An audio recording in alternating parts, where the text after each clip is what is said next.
দেখো আমরা বৃষ্টির দিন যে 22শে সেপ্টেম্বরে যে বৃষ্টি হয়েছিল সেই দিন আমরা যে ত্রিধারার ঠাকুর দেখতে গিয়েছিলাম। তো দেখো কীরকম বৃষ্টি হয়েছিল, তার সাথে ত্রিধারার ঠাকুরটাও দর্শন করো আমার সাথে সাথে।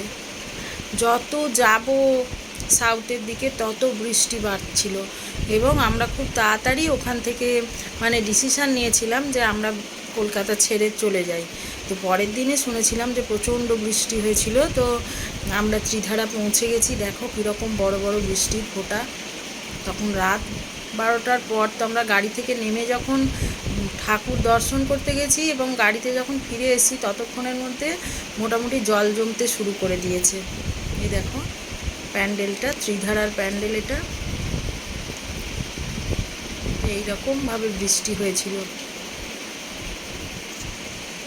পোস্ট করতে আমার দেরি হয়ে গেল, কিন্তু তবু আমি সিচুয়েশানটা দেখালাম এবং প্যান্ডেলটাও তার সাথে দেখালাম। ত্রিধারার প্যান্ডেল এটা। আমার সাথে সাথে ত্রিধারার ঠাকুর দর্শন করে নাও। এত সুন্দর প্যান্ডেলটা। তখনও প্যান্ডেলের কাজ হচ্ছিল, উদ্বোধন হয়নি। তো আমরা পিছন দিক দিয়ে ঢুকেছিলাম দেখতে। তো এত বৃষ্টি পড়ছিল যে পুরো ছাতাতেও আটকাচ্ছে না, পুরো ভিজে চান হয়ে গেছিলাম।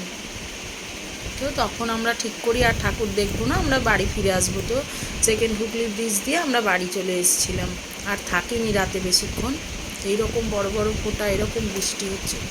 এই হচ্ছে মা দুর্গা, এদিকে শিব ঠাকুর, ওইদিকে একটা ওয়াটারফল, এদিকে গণেশ, আর এটা হচ্ছে মেন এন্ট্রেন্সটা। তো আমরা মেন এন্ট্রেন্স তো কাজ হচ্ছিল, আমরা পিছন দিয়ে দিয়ে এসেছিলাম দেখতে।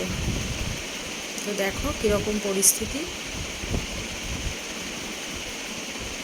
এই আমাদের ঠাকুর দেখা শেষ, আমরা বাড়ি চলে এসেছিলাম।